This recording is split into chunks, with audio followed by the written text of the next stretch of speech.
નમસ્કાર વિદ્યાર્થી મિત્રો, સ્વાગત છે આપણો મેઇન્સ પ્રેક્ટિસમાં। તો જીપીએસસી જે હાલમાં હમણાં લેવાય ક્લાસ 1 ખૂબ જ ડાયનેમિક ક્વેશ્ચન્સ પૂછ્યા હતા। તો આ રીતના ક્વેશ્ચન્સને આપણે પ્રેક્ટિસ કરીશું તો ભવિષ્યમાં તમને કામ લાગશે। બીજું કે જે લોકોએ એક્ઝામ આપી દીધી છે એમના માટે એક રેફરન્સ પોઈન્ટ થઈ જશે કે કઈ રીતે જે છે એનો આન્સર લખી શકાય।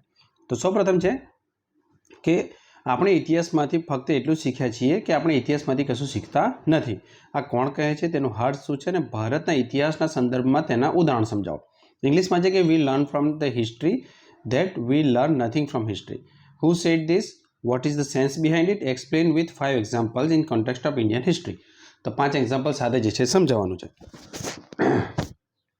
તો પહેલાં તો આ મારી અને મારા ટીમ વિશેની એક જાણકારી છે। ટેલિગ્રામ ગ્રુપ પણ છે આપણું, જીપીએસસી ઇઝ ધ ફ્યુચર। તમને સર્ચ કરી શકો છો, લિંક તમને ડિસ્ક્રિપ્શનમાં મળી જશે, તમે જોડાઈ શકો છો પ્રેક્ટિસ માટેમાં। જે આવનારી જે ડીવાયએસઓની છે અને એસટીઆઈની જે છે એની પ્રિલિમ્સની પ્રેક્ટિસ પણ કરવામાં આવે છે। અને મારા પર કોન્ટેક્ટ કરવો હોય તો તમે આ રીતે મારા પર કોન્ટેક્ટ કરી શકો છો। બીજું મેન્ટરશિપનો એક પ્રોગ્રામ આપણો ચાલે છે, એના વિશેની થોડી જાણકારી છે। ડેઇલી પ્રેક્ટિસ ક્વેશ્ચન આપવામાં આવે છે, ઇવેલ્યુએશન કરી આપવામાં આવે છે મેઇન્સ માટેનું। તમે આ નંબર પર કોન્ટેક્ટ કરી શકો છો। 1000 રૂપીસ પર મંથ એનો ફી છે। તો જોઈએ તો સૌપ્રથમ છે કે ભાઈ આ વાક્ય છે કોનું? તો આ વાક્ય છે જ્હોન બર્નાર્ડ શોનું। જનરલી જે છે એ એવું પૂછવામાં નથી આવતું કે આ વાક્ય કોનું છે, જીપીએસસી પૂછ્યું છે, બાકી જનરલી જે છે એ પૂછાતું નથી। તેમ છતાં આન્સર છે કે જ્હોન બર્નાર્ડ શોનું છે। મિનિંગ બિહાઇન્ડ ઇટ, બીજો પાર્ટ હતો કે ભાઈ એનો મતલબ શું છે? તો ભાવાર્થ એ છે કે વિઝડમ ફ્રોમ ધ હિસ્ટ્રી। બરાબર છે કે માણસ હંમેશા ઇતિહાસ વાંચે છે પણ એમાંથી કોઈ પાઠ લેતો નથી। એને કારણે જે છે યુદ્ધ આગળ બી થયા હતા, અત્યારે પણ થાય છે। લોભ, ધૃણા જે છે એ પહેલાં પણ હતી, અત્યારે પણ છે। કરપ્શન લીધે હજારોનું નુકસાન પહેલાં પણ થયું છે, હજુ પણ થઈ રહ્યું છે। તો બુદ્ધિનો પાઠ એ શીખવા જરૂરી છે, એ જે છે આ વાક્યનો હાર્દ છે।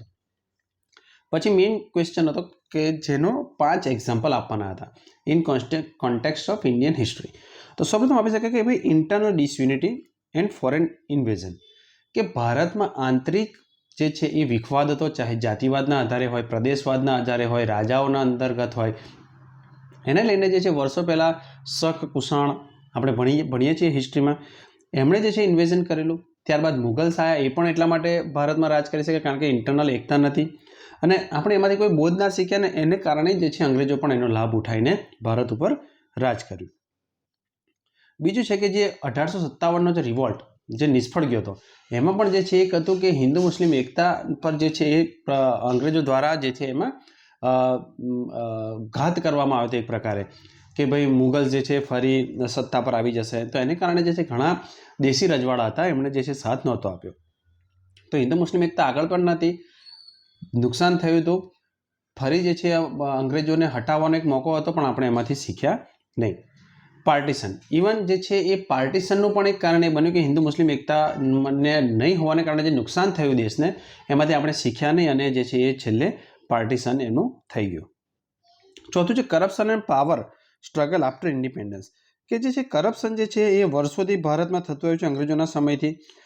મિસયુઝ ઓફ પાવર જે છે અંગ્રેજોના સમયથી થતો આવ્યો છે, છતાં પણ જે છે આપણે એમાંથી પાઠ શીખ્યા નથી અને અત્યારે પણ જે છે સત્તાનો દુરુપયોગ થઈ રહ્યો છે અને એના કારણે જે છે ઘણી વખત જે લોકો છે એને ન્યાય મળવામાં તકલીફ પડતી હોય છે।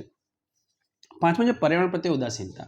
તો ઇન્ડિયા જે છે સામાન્ય રીતે પર્યાવરણ માટે આપણે સારા એવા એને પૂજા કરીએ છીએ, એને માનીએ છીએ, પરંતુ ઘણી વખત જે છે પર્યાવરણને નુકસાન આપણે પહોંચાડીએ છીએ જાણતા અને એને કારણે ઘણા ડિઝાસ્ટર પણ ઇન્ડિયન હિસ્ટ્રીમાં આવ્યા છે, મોટા મોટા ડિઝાસ્ટર, પણ હજુ પણ જે છે આપણે એમાંથી પાઠ શીખ્યા નથી અને જે છે એ આપણે ઘણી વખત જોતા હોય છે ન્યૂઝમાં કે ભાઈ ઉત્તરાખંડમાં જે છે ફ્લડ આવ્યું છે અથવા નોર્થ ઇસ્ટમાં જે છે પ્રોબ્લેમ થયો છે, એવા હિમાલયન એરિયાઝમાં જે છે એ લેન્ડસ્લાઇડ થઈ છે। તો આ બધાનું કારણ જે છે કે ભાઈ હજુ પણ આપણે પર્યાવરણને સાચવવાનું જે છે એ શીખ્યા નથી કે ભાઈ આગળ નુકસાન થયેલું છે તો પર્યાવરણને, પ્રકૃતિને છેડવી ના જોઈએ, એ વસ્તુ આપણે શીખ્યા નથી।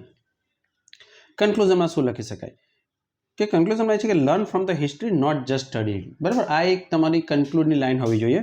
ગુજરાતીમાં જોઈએ કે આપણે માત્ર વાંચીએ નહીં પણ એમાંથી શીખીએ કે હિસ્ટ્રીમાં જે ભૂલો થઈ ગઈ છે, જે પ્રોબ્લેમ્સ આવી ગયા છે, એના કયા કારણ હતા એ આપણે શીખીએ અને એમાંથી જે છે બોધપાઠ લઈએ અને ફરી ભવિષ્યમાં આપણે એ ભૂલ ના કરીએ તો આપણે હિસ્ટ્રી વાંચેલી સમજેલી કંઈ કામની છે। બરાબર, ખાલી બાકી તો માણસ જે છે હિસ્ટ્રી વાંચે છે અને ફરી એની ભૂલ કરે છે, તો એ ના કરવી જોઈએ। એ જે છે આનું ક્વેશ્ચનનું કન્ક્લુઝન છે। તમે આ રીતે આન્સર લખો તો તમને જે છે પૂરા માર્ક મળશે। કારણ કે જીપીએસસીએ બેઠા ક્વેશ્ચન્સ પૂછવાની નથી એ નક્કી છે. બીજો ક્વેશ્ચન પણ આપણે જોઈશું, એક પછી એક ક્વેશ્ચન્સ ચેક કરીશું. તમને ઇનિશિયેટિવ ગમતો હોય તો કોમેન્ટમાં જણાવજો, જેથી આપણે એને કન્ટિન્યુ કરી શકીએ. લાઇક, શેર, સબસ્ક્રાઈબ કરજો, તમારા મિત્રો સાથે શેર કરજો. Thank you. જય હિન્દ.